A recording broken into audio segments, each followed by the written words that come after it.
સંજય શાહ સાથે ધંધાની વાત આ પોડકાસ્ટના ત્રીજા એપિસોડમાં આપનું હાર્દિક સ્વાગત છે. પોતાના ધંધાની વિકાસ યાત્રામાં એક લેવલ સુધી પહોંચી ગયા હોય એવા એસએમઈ ધંધાઓને નેક્સ્ટ લેવલ પર જવામાં જે ચેલેન્જીસ આવતી હોય છે એમાં મદદરૂપ થવા માટે બિઝનેસ કોચિંગની સેવાઓ હું આપતો હોઉં છું. મારી પોતાની ભૂલોમાંથી, બીજાની ભૂલોમાંથી, મારા અનુભવોમાંથી, મારા એજ્યુકેશનમાંથી મને જે કંઈ પણ શીખવા મળ્યું છે એમાંથી અમુક વાતો કે જે ધંધાર્થીઓને એમના ધંધાને વિકસાવવામાં મદદરૂપ થઈ શકે એ અલગ અલગ ફોર્મેટમાં અલગ અલગ માધ્યમે હું શેર કરતો હોઉં છું. આ પોડકાસ્ટ પણ એવો જ એક પ્રયાસ છે. આજે આપણે 5 અલગ અલગ બાબતો વિશે વાત કરશું. વન બાય વન શરૂ કરીએ. સૌથી પહેલા આપણે વાત કરશું માર્કેટિંગ ફંડામેન્ટલ્સમાં હુ ઇઝ અવર કસ્ટમર. આપણો ટાર્ગેટ કસ્ટમર કોણ છે એ બાબતે આખી કંપનીમાં, આપણી અંદર અને આપણી આખી ટીમમાં બહુ ક્લેરિટી, બહુ સ્પષ્ટતા હોવી જરૂરી છે. આ વિશે સૌથી પહેલા વાત કરીએ. આપણો કસ્ટમર કોણ છે? આપણા ટાર્ગેટ કસ્ટમરની સાચી ઓળખ એ માર્કેટિંગની એક પાયાની બાબત છે. કોઈ પણ પ્રોડક્ટ કે સર્વિસ અમુક ચોક્કસ પ્રકારના કસ્ટમરોને જ કામની હોય છે. માર્કેટમાં જેટલા કસ્ટમરો છે એ બધાય કસ્ટમરોને કામ આવે અને ગમે એવી એક પ્રોડક્ટ કે સર્વિસ હોતી જ નથી. બધાયને અલગ અલગ વસ્તુઓ ગમે છે. દરેક કસ્ટમરની પસંદગી જુદી હોય છે. દરેક કસ્ટમરને માટે પ્રોડક્ટમાં અલગ અલગ પ્રકારની બાબતો મહત્વની હોય છે. એટલે માર્કેટમાં વિભિન્ન વિકલ્પો હોવા જરૂરી છે. માર્કેટમાં કસ્ટમરોની પસંદગીમાં આટલી વિભિન્નતા હોવાને કારણે અલગ અલગ પ્રકારની પ્રોડક્ટ બનાવતી કંપનીઓની માર્કેટમાં જરૂરિયાત ઊભી થાય છે. દરેક કંપનીને માટે ડિમાન્ડ ઊભી થાય છે. માર્કેટમાં દરેકને માટે સ્કોપ છે અને એને કારણે દરેકને પોતાની પ્રોડક્ટ માર્કેટમાં વેચાઈ જશે એવી આશા પણ જળવાઈ રહે છે. માર્કેટિંગની શરૂઆતમાં કંપનીએ એ શોધી કાઢવાનું છે કે એની પ્રોડક્ટ કે સર્વિસ એક્ઝેક્ટલી કયા કસ્ટમરને કામની છે. આપણે આ પ્રોડક્ટ કે સર્વિસ વેચવા માટે કયા કસ્ટમરો પર ફોકસ કરીશું. ધારો કે એક કંપની પુરુષો માટે શર્ટ બનાવે છે. આજે માર્કેટમાં 50 રૂપિયાથી માંડીને 5,000 કે એથી વધારે કિંમતના શર્ટ્સ અવેલેબલ છે. આ મોટી રેન્જમાં આપણી પ્રોડક્ટ, આપણી કંપનીએ બનાવેલું શર્ટ ક્યાં ફિટ થાય છે? ધારો કે આપણે 500 રૂપિયાની કિંમતનું શર્ટ બનાવીએ છીએ, તો શું માર્કેટમાં જેટલા પુરુષ કસ્ટમરો છે એ બધાય આ 500 રૂપિયાનું આપણું શર્ટ ખરીદવાનું પસંદ કરશે? એ બધાય પુરુષોને આપણા ટાર્ગેટ કસ્ટમરો ગણી શકાય ખરા? ના. માર્કેટમાં જે પુરુષો શર્ટ ખરીદે છે એ બધાયમાંથી આપણા 500 રૂપિયાના શર્ટ ખરીદનાર પુરુષ કસ્ટમરોની સંખ્યા સીમિત હશે. બધાય કસ્ટમરોમાંથી અમુક જ એક ભાગ જ આપણા ટાર્ગેટ કસ્ટમરો છે. આપણા આ ટાર્ગેટ કસ્ટમરને આપણે બરાબર ધ્યાનથી સમજવાની જરૂર હોય છે. માર્કેટિંગની આ પાયાની બાબત છે. આપણે જો આપણા ટાર્ગેટ કસ્ટમરને બરાબર ઓળખી જઈએ તો માર્કેટિંગમાં સફળતાનું પહેલું સોપાન સર થયું એમ કહી શકાય. 500 રૂપિયાનું શર્ટ ખરીદનાર પુરુષ અને 5,000 રૂપિયાનું શર્ટ ખરીદનાર પુરુષ બંનેની જીવનશૈલી, બંનેની પસંદગીઓ, એમની જરૂરિયાતો, એમની પ્રાયોરિટીઝ એકબીજા કરતા મહદ અંશે ભિન્ન હોય, એકબીજાથી બિલકુલ અલગ હોય. આપણા માર્કેટિંગના પ્રયાસો આ પાયાની વાસ્તવિકતા પર આધારિત હોવા જોઈએ. શર્ટની ક્વોલિટી, એનું પેકેજિંગ, એના વેચાણના સ્થળો, આફ્ટર સેલ્સ સર્વિસ, એડવર્ટાઇઝિંગ અને માર્કેટિંગની અન્ય પ્રવૃત્તિઓ એ બધું આ બંને પ્રકારના કસ્ટમરો માટે અલગ હોય છે. અને એ હકીકતને ધ્યાનમાં રાખીને જ આપણે જે કસ્ટમરને ટાર્ગેટ કરતા હોઈએ એને અનુરૂપ માર્કેટિંગ પ્રવૃત્તિઓ કરવી જોઈએ. માર્કેટિંગનું પહેલું કામ આપણી પ્રોડક્ટ કે સર્વિસ માટે આપણે કયા કસ્ટમરને ટાર્ગેટ કરવાના છીએ એ નક્કી કરવાનું હોય છે. આપણે એ હંમેશા યાદ રાખવું જોઈએ કે બધા કસ્ટમરોની જરૂરિયાતો અને પસંદગીઓ અલગ હોય છે. બધા કસ્ટમરો એક સરખા નથી હોતા અને આ હકીકત અલગ અલગ પ્રકારના કસ્ટમરોને ધ્યાનમાં રાખીને એમને માટે પ્રોડક્ટ કે સર્વિસ બનાવતી બધી કંપનીઓને માટે સારી બાબત છે. આપણા પ્રકારની પ્રોડક્ટ કે સર્વિસ ખરીદનાર કસ્ટમરોની કઈ વિભિન્ન જરૂરિયાતો હોય છે એના વિશે આપણી કંપનીમાં ચોખ્ખી સમજ હોવી જોઈએ. કસ્ટમરની અલગ અલગ જરૂરિયાતોમાંથી કઈ જરૂરિયાતો આપણી પ્રોડક્ટ કે સર્વિસ સંતોષશે એના પર ધ્યાન આપણે કેન્દ્રિત કરવું જોઈએ. એક પ્રોડક્ટ માર્કેટમાંના બધા કસ્ટમરોની જરૂરિયાતોને સંતોષી શકે નહીં. આ હકીકતનો સ્વીકાર કરીને આપણે બધાય કસ્ટમરોને એક સાથે ટાર્ગેટ કરવાની ભૂલ ન કરવી જોઈએ. બધાય કસ્ટમરોમાંથી અમુક ચોક્કસ કસ્ટમરોનું એવું ગ્રુપ હશે જેમની જરૂરિયાતો આપણી પ્રોડક્ટ કે સર્વિસ બરાબર સંતોષી શકશે. કસ્ટમરના આ ગ્રુપ પર જ આપણે આપણી માર્કેટિંગ પ્રવૃત્તિઓનું ધ્યાન કેન્દ્રિત કરવું જોઈએ. જ્યાં સુધી આ ચોક્કસ ટાર્ગેટ કસ્ટમર નક્કી ન થાય ત્યાં સુધી આપણી માર્કેટિંગની પ્રવૃત્તિઓ બિનઅસરકારક જ રહેશે. આવી ઢંગધડા વગરની માર્કેટિંગની પ્રવૃત્તિઓનું કોઈ ચોક્કસ ધ્યેય ન હોવાને કારણે એ બધાય પ્રયત્નો વિખેરાઈ જશે. અંતે સમય, પૈસા અને શક્તિનો બિનજરૂરી વ્યય થશે અને એ ઉપરાંત આપણા પ્રયત્નોની નિષ્ફળતાને કારણે આપણને ખૂબ નિરાશા પણ થશે. માર્કેટિંગની મોટા ભાગની ભૂલોનું કારણ આપણા ટાર્ગેટ કસ્ટમર ગ્રુપને ઓળખવામાં અને એની જરૂરિયાતોને સમજવાની નિષ્ફળતામાં હોય છે. ઘણી કંપનીઓની નિષ્ફળતાનો અભ્યાસ કરીએ તો સમજાય છે કે મૂળમાં માર્કેટિંગનું આ જ કારણ એમની નિષ્ફળતા માટે જવાબદાર હોય છે. એટલે આપણો ટાર્ગેટ કસ્ટમર કોણ છે એ આપણે બરાબર સમજી લેવું જરૂરી છે. હવે ધંધાને એક લેવલથી વધારે વિકસાવવો હોય, એક્સપોનેન્શિયલ ગ્રોથ કરવું હોય તો આપણી હાયરિંગ સ્ટ્રેટેજીમાં અમુક વસ્તુઓ ધ્યાનમાં રાખવાની જરૂર છે. હવે એના વિશે વાત કરીએ. આપણી ટીમમાં આપણાથી વધારે સ્માર્ટ, વધારે કાબિલ લોકોને શા માટે સામેલ કરવા જોઈએ? બિઝનેસના ગ્રોથ માટે આ એક ખૂબ જ મહત્વની મેનપાવર સ્ટ્રેટેજી છે. આ એક બાબત કંપનીને સામાન્ય ગ્રોથને બદલે એક્સપોનેન્શિયલ ગ્રોથ તરફ લઈ જઈ શકે છે. કંપનીને નેક્સ્ટ લેવલ પર લઈ જઈ શકે છે. આ સિદ્ધાંત એવો છે કે સક્ષમ અને સફળ લીડરે પોતાની આસપાસ એવા લોકોની એક ટીમ ડેવલપ કરવી જોઈએ જે ધંધાને ઉપયોગી હોય એવા અમુક ક્ષેત્રોમાં પોતાનાથી વધારે સ્માર્ટ, વધારે કેપેબલ હોય. અમુક ડોમેનના તેઓ એક્સપર્ટ્સ હોય. પહેલી નજરે આ વાત કદાચ વિરોધાભાસી લાગે, પરંતુ ધંધાને સ્કેલ કરવા માટે, એના માટે એક મજબૂત ટીમ ડેવલપ કરવા માટે આનાથી વધારે મહત્વપૂર્ણ બીજું કાંઈ નથી. આપણા ધંધા, વ્યવસાય અને આપણા જીવનમાં યાદ રાખવા જેવું એક મહત્વનું મૂળભૂત ડહાપણ, એક ફંડામેન્ટલ વિઝડમ એ છે કે કંપનીના લીડરનો, એટલે કે એના ફાઉન્ડર, માલિકનો ઈગો કંપનીના પોટેન્શિયલ પર હાયર ન થઈ જવો જોઈએ, એના વિકાસ માટે બાધારૂપ ન બની જવો જોઈએ. પોતાના પર્સનલ ઈગોને કારણે જો કોઈ બિઝનેસ ફાઉન્ડર પોતાની ટીમમાં હાઈલી ક્વોલિફાઈડ લોકોને આકર્ષીને રિટેન ન કરી શકે તો એના ધંધાનો વિકાસ હંમેશા સીમિત જ રહેશે. વધારે સક્ષમ લોકોને આપણી ટીમમાં કેમ સામેલ કરવા જોઈએ એના માટે અમુક પોઈન્ટ્સ આપણે જોઈએ. પોઈન્ટ નંબર 1, આપણે પોતે આપણી કંપનીના બોટલનેક ન બનવું જોઈએ. એક ફાઉન્ડર તરીકે એક ધંધાના બધા ડિપાર્ટમેન્ટ્સના આપણે માસ્ટર ન બની શકીએ. એક ધંધો ચલાવવા માટે અનેક ડિપાર્ટમેન્ટ્સની અનેક સ્કિલ્સની જરૂરત પડતી હોય છે. Strategy, sales, marketing, accounts, finance, purchase, admin, HR, logistics, operations, legal અને ઘણી બધી બીજી સ્કિલ્સની જરૂર પડતી હોય છે. આપણે જો જાતે જ આ બધું જ કરવાની કોશિશ કરીએ તો આપણે પોતે કંપનીની સૌથી વીકેસ્ટ લિંક, એટલે કે સૌથી નબળી કડી બની જઈએ, કંપનીને માટે બોટલનેક બની જઈએ. કારણ કે આપણા લિમિટેડ સમયને કારણે, આપણી લિમિટેડ બેન્ડવિડ્થને કારણે કંપનીના મહત્વના નિર્ણયો આપણા કારણે અટકતા જશે, એ મોડા લેવાશે અને એને કારણે કંપનીના વિકાસની ગતિ મંદ થઈ જશે, ગ્રોથ ધીમો પડી જશે.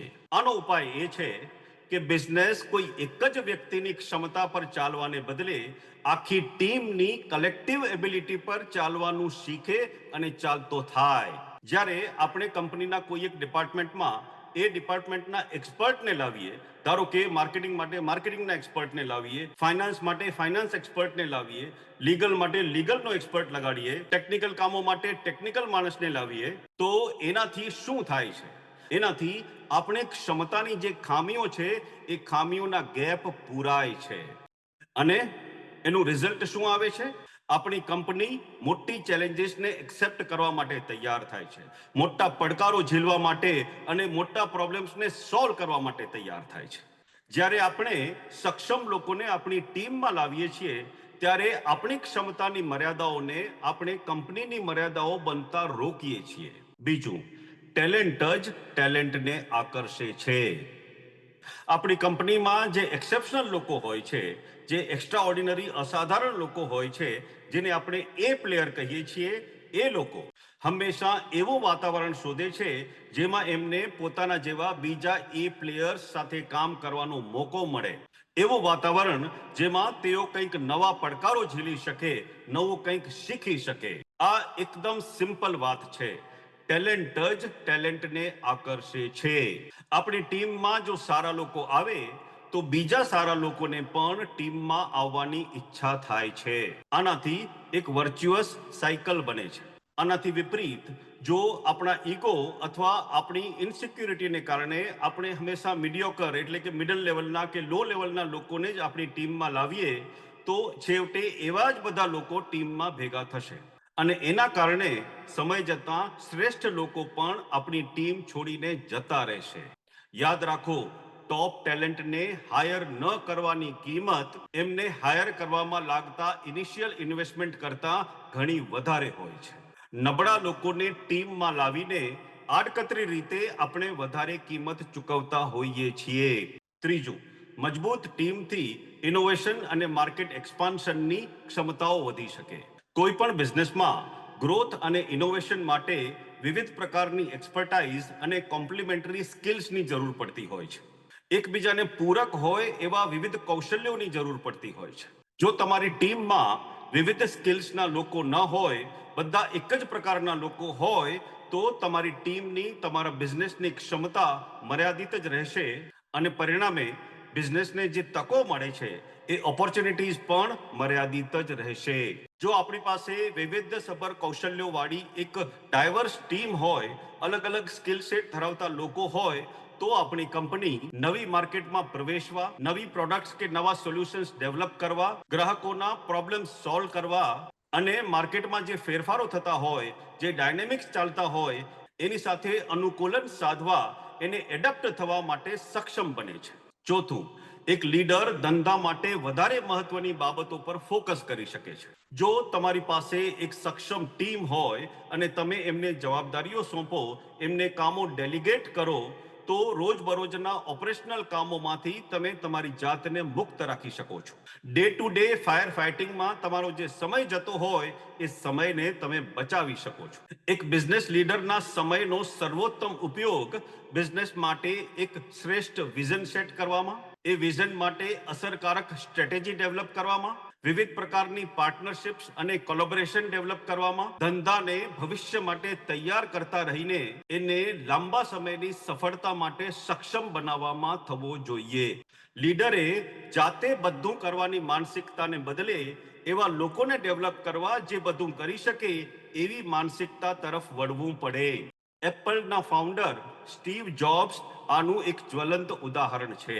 તેઓ કોઈ બેસ્ટ એન્જિનિયર કે બેસ્ટ ડિઝાઇનર નહોતા, પણ તેમણે બેસ્ટ ડિઝાઇનર્સ અને બેસ્ટ એન્જિનિયર્સની એક ટીમ બનાવી અને પોતે માત્ર એપલ કંપનીના વિઝન પર ફોકસ કર્યું. એમણે જે મજબૂત ટીમ ડેવલપ કરી છે એને કારણે જ એમની વિદાયને 15થી વધારે વર્ષો થયા પછી પણ એપલ કંપનીનો વિકાસ હજી પણ અવિરતપણે ચાલી રહ્યો છે. પાંચમી વાત, ઈગો કંપનીના સ્કેલિંગનો, એના વિકાસનો સૌથી મોટો દુશ્મન છે. આ એક ખૂબ જ મહત્વનું લાઈફ લેસન છે.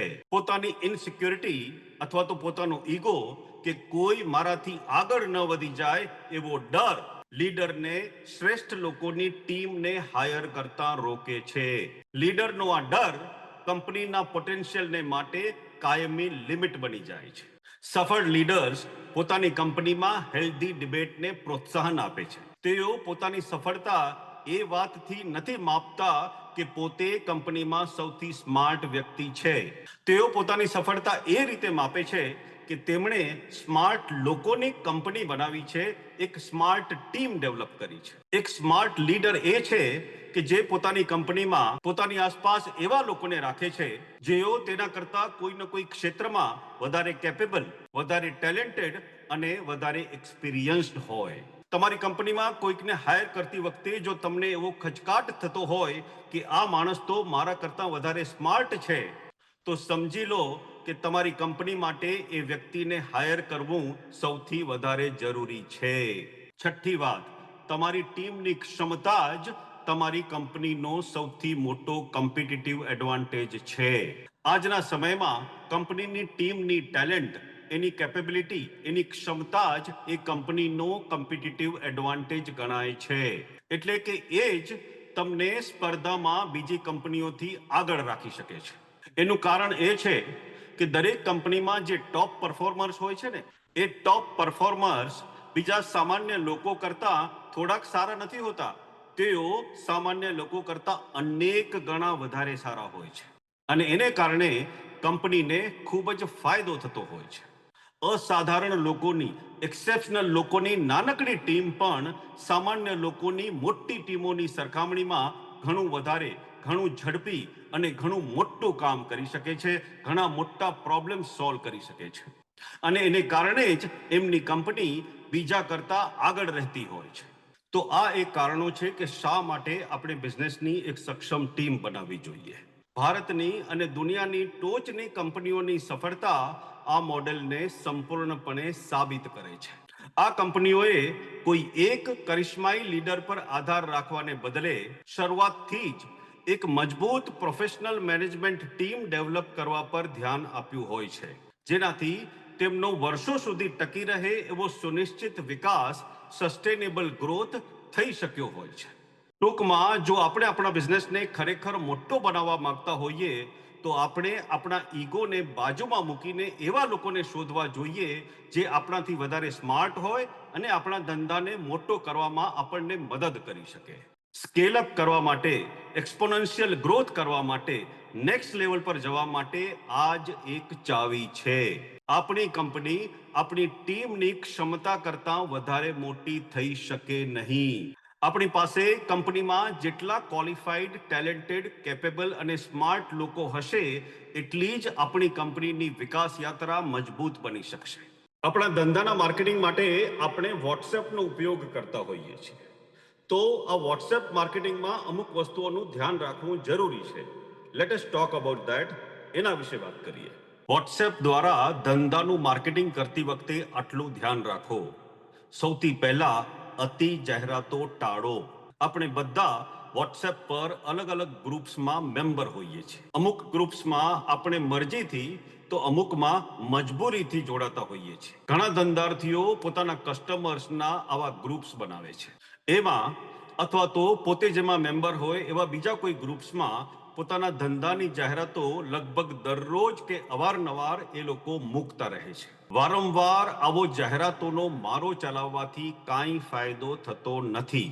છોકરાને ભૂખ લાગે ત્યારે એ ખાય કે આપણે એને ખાવાનું આપ્યા જ કરીએ, એ દરેક વખતે એ ખાવા માટે તૈયાર હોય. આપણી પ્રોડક્ટ કે સર્વિસની આપણા ગ્રુપ મેમ્બરોને દરરોજ જરૂર હોય ખરી? એ લોકો દરરોજ એ ખરીદશે ખરા?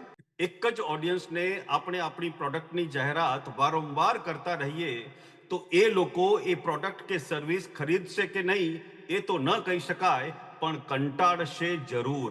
આપણી જાહેરાત વારંવાર આવતી જોઈને એ લોકો ફાઇનલી આપણા બધા મેસેજીસ જોવાનું જ બંધ કરી નાખે છે. માત્ર જાહેરાતો આપવાને બદલે ઓડિયન્સને કામ આવે, એમને રસ પડે, એમને ગમે એવું બીજું કંઈક પણ આપો જ.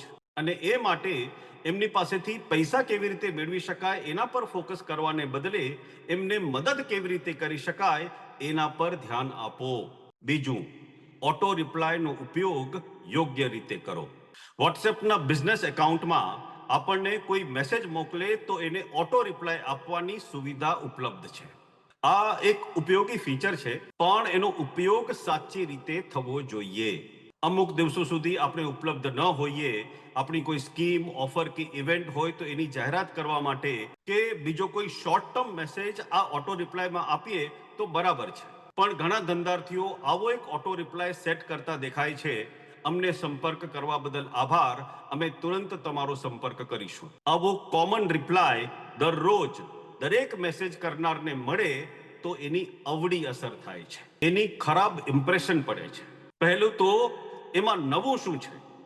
કોઈ પણ માણસને એટલી તો સમજ પડે જ કે આપણે મેસેજ કર્યો છે તો સામેનો માણસ જ્યારે શક્ય હશે ત્યારે જવાબ તો આપશે જ ને. યાદ રાખો, દરેક વોટ્સએપ મેસેજ એ મેળવનારનું ધ્યાન ખેંચતો હોય છે, અને એવામાં આપણને મેસેજ કરનાર દરેક વ્યક્તિને દરરોજ આવો કંઈક મેસેજ મળે તો એને કેવું લાગે? થોડાક સમય પછી આપણો મેસેજ આવે તો એમને એવું લાગવા માંડે કે આ એમનો ઓટો રિપ્લાય હશે, એટલે એને સિરિયસલી લેવાનો નહીં.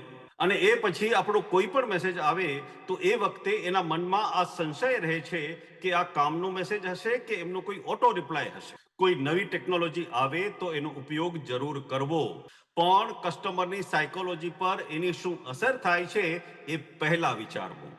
ત્રીજી વાત, આપણી પર્સનલ બ્રાન્ડને વિપરીત અસર કરે એવા બિનજરૂરી ફોરવર્ડ મોકલવાનું ટાળો.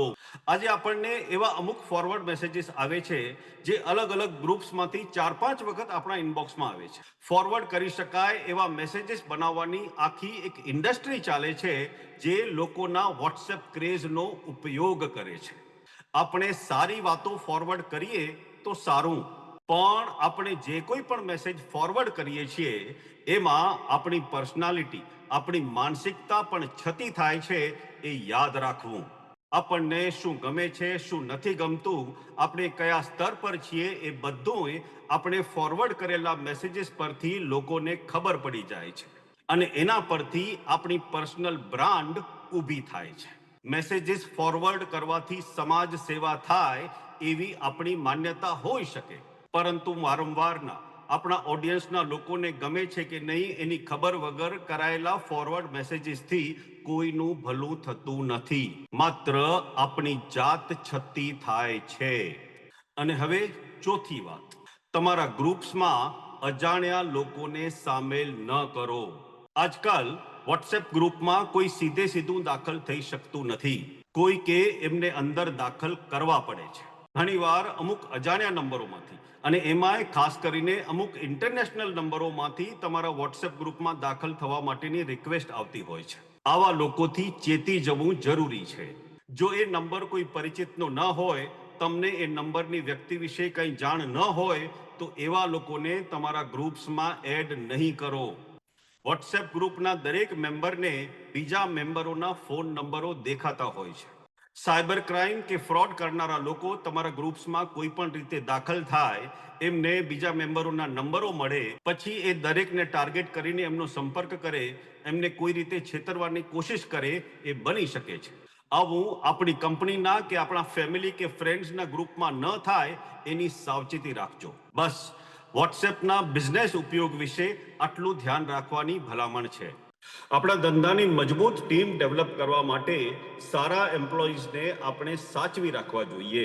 એ આપણો નેક્સ્ટ ટોપિક છે. એક બિઝનેસને ચલાવવા માટે, એના સક્સેસફુલ મેનેજમેન્ટ માટે વોરન બફેટ પાસેથી ઘણી બધી વસ્તુઓ શીખવા જેવી છે.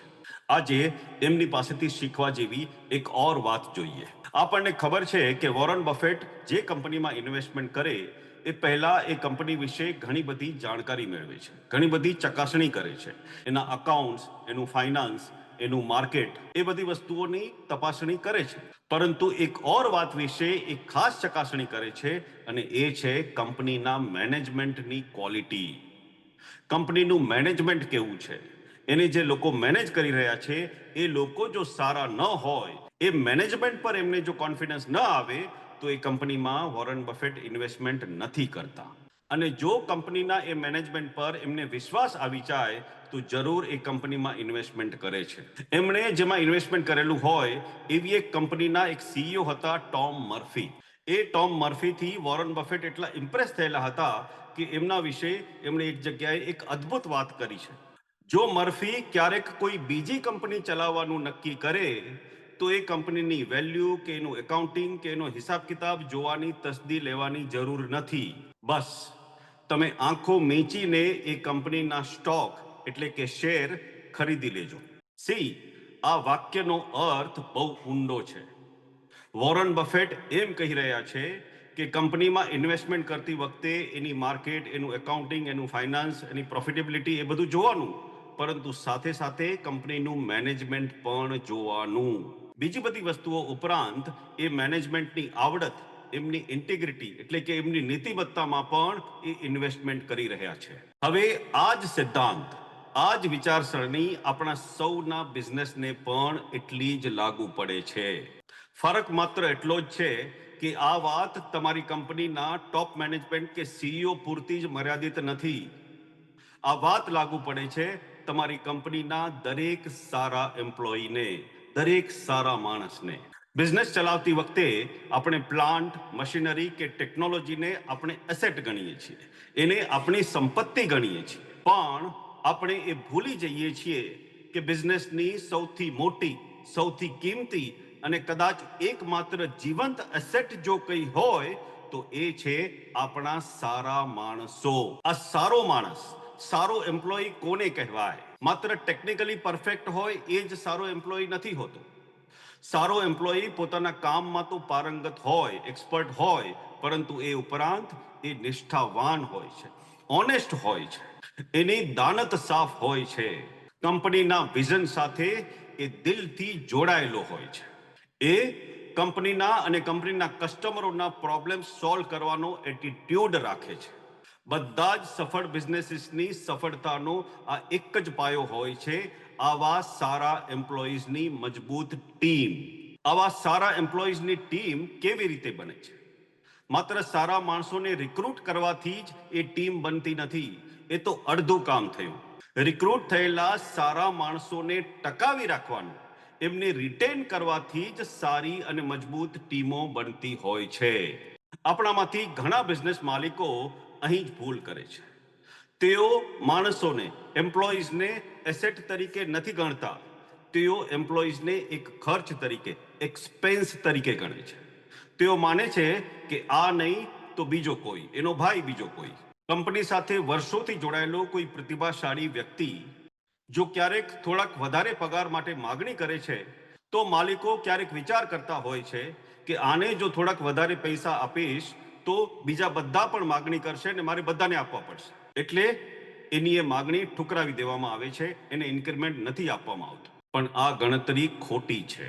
ખરી ગણતરી એ છે, આપણે એ રીતે વિચારવું જોઈએ કે જો આ માણસ જતો રહેશે તો એની જગ્યાએ બીજો માણસ લાવવામાં ખર્ચ કેટલો થશે, એની રિપ્લેસમેન્ટ કોસ્ટ કેટલી થશે, એ નવા માણસને ટ્રેન કરવામાં કેટલો સમય લાગશે, અને સૌથી મોટું નુકસાન, એ જૂનો માણસ પોતાની સાથે કંપનીના અલગ અલગ અનુભવો, ગ્રાહકો સાથેના સંબંધો અને કંપની વિશેનું જે નોલેજ છે એના માથામાં એ લઈ જશે.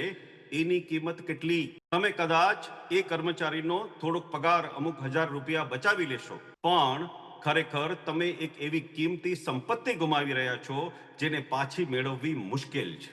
એટલે બિઝનેસ કોચિંગમાં હું મારા ક્લાયન્ટ્સને જે સલાહ આપું છું એ આજે અહીં રિપીટ કરું છું કે તમારા ધંધામાં જો તમને કોઈ સારો એમ્પ્લોયી મળી જાય તો એને સાચવી રાખો, એને જાળવી રાખો, એને જવા નહીં દેતા.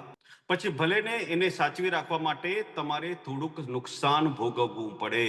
ધારો કે આપણે એને કોઈ એક પ્રોજેક્ટ માટે લીધો હોય અને પ્રોજેક્ટ પૂરો થઈ જાય તો તમે એને બીજા કોઈ રોલમાં ઉપયોગ કરો, એને બીજે ક્યાંક લગાડો. તમારા બિઝનેસમાં જેમ જેમ ફેરફાર થતા જાય તેમ તેમ તમારા સારા માણસોના રોલમાં પણ ફેરફાર કરતા જાઓ. એમને અલગ અલગ જવાબદારીઓ આપતા જાઓ, એમને પ્રમોશન આપો, એમને જીવનમાં બીજે ક્યાંય નોકરી ગોતવાની જરૂર ન પડે અને તમારી કંપનીમાં એમને નોકરી મળી જ રહેશે એવી ખાતરી એમને આપો. પણ કંઈ પણ કરીને આવા હીરા જેવા સારા માણસો જો તમારી કંપનીમાં હોય તો એમને જવા નહીં દો. કેમ કે જો એક સારો માણસ તમારી કંપનીમાં હશે તો એ અનેક બીજા સારા માણસો તૈયાર પણ કરશે. યાદ રાખજો, માણસોને પારખવા એ એક કળા છે, પણ પ્રતિભાશાળી માણસોને સાચવી રાખવા એ જ સાચું બિઝનેસ મેનેજમેન્ટ છે. અંતમાં આ વિષય પર એક ગીત યાદ આવે છે. આપકી કસમનું રાજેશ ખન્ના પર ફિલ્માયેલું એક ગીત છે, જિંદગી કે સફર में गुजर जाते हैं जो मकाम वो फिर नहीं आते. कुछ लोग एक रोज जो बिछड़ जाते हैं वो हजारों के आने से मिलते नहीं। रोक लो, रूठ कर उनको जाने न दो। बाद में प्यार के चाहे भेजो हजारों सलाम, वो फिर नहीं आते। वो ફિર નહીં આતે। કહેવાનો મતલબ એટલો જ છે કે સારા માણસોને સાચવી રાખો। બિઝનેસના ડિસિઝન લેવા માટે આપણી પાસે પાસ્ટનો એટલે કે ભૂતકાળનો ડેટા હોય, પરંતુ શું માત્ર આપણે ભૂતકાળના ડેટા પર જ આધાર રાખવો જોઈએ? ચાલો જોઈએ। બિઝનેસના નિર્ણયો લેવામાં ભૂતકાળના ડેટાને કેટલું મહત્વ આપવું જોઈએ એના વિશે વોરન બફેટની એક સલાહ વિશે આપણે આજે વાત કરીએ। આપણે સૌ ધંધામાં અનેક નિર્ણયો દરરોજ લેતા હોઈએ છીએ, પણ આ નિર્ણયો લેવા માટે આપણી પાસે આધાર શું હોય છે? આપણે કયા બેઝિસ પર આ નિર્ણયો લેતા હોઈએ છીએ? મોટા ભાગે આપણો એ જવાબ હશે કે અનુભવ પરથી કે ભૂતકાળના ડેટા પરથી આપણે એ નિર્ણયો લેતા હોઈએ છીએ। ગયા વર્ષે કે છેલ્લા 2-3 વર્ષોમાં આપણે આમ કર્યું હતું એટલે આપણે આમ કરવું જોઈએ। આપણે ભૂતકાળમાં કોઈ દિવસ આ પ્રકારની પ્રોડક્ટ બનાવી નથી એટલે હમણાં આપણે આ બનાવી ન શકીએ। એટલે મોટે ભાગે આપણા ભવિષ્યના નિર્ણયોનો આધાર ભૂતકાળનો ડેટા હોય છે। ઓફકોર્સ ભૂતકાળમાંથી શીખવું એ ડહાપણની નિશાની છે।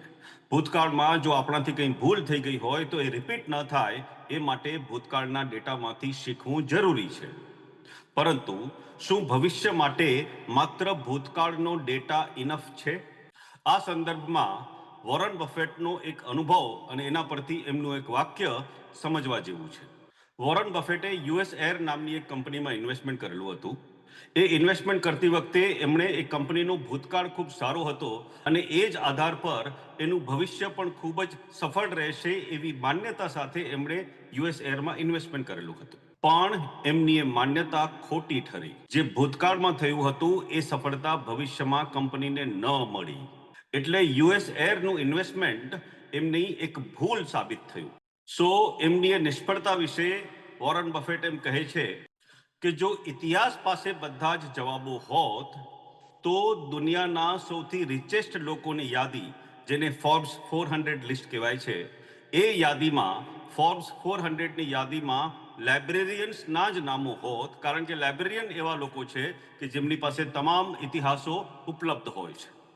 આ વાક્યનો સીધો અર્થ એટલો જ છે કે બિઝનેસના નિર્ણયો લેવા માટે તમારી પાસે ભૂતકાળની ઇન્ફોર્મેશન, ડેટા હોવું જોઈએ, પરંતુ એ પૂરતું નથી।